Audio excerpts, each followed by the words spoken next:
Most of us are turning up the heat in our homes to keep warm, but don't forget about those pipes that need to be insulated from freezing temperatures as well. KSBY News reporter Molly Casey joins us now live with that story. Molly?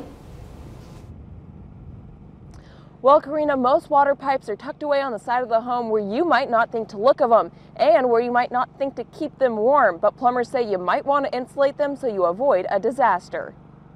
You expect the water to run when the faucet turns on. But when temperatures drop and pipes aren't properly insulated or are old, they could freeze and even burst. What will happen is it will freeze overnight. We get into the teens, right? It freezes and then the pipe will burst. But at that point, it's not actually leaking because the water's frozen.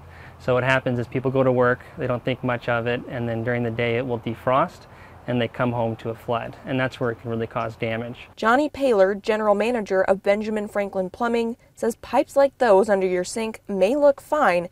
It's the pipes in areas that aren't climate controlled that will freeze. And that's where the freezing occurs, is either in the attic, under the house. It's typically not in the wall. It can in the exterior wall. Paylor explained that if temperatures are going to drop, draining your water system will help prevent pipes from freezing and bursting, especially if you plan on leaving for an extended time. But if a pipe does burst, there are two main water valves to shut off the water to your home to stop the flow. Obviously, it's always good to know where your water shutoff valve is. Any homeowner, any tenant, anybody that has a house should know how to turn the water off in an emergency.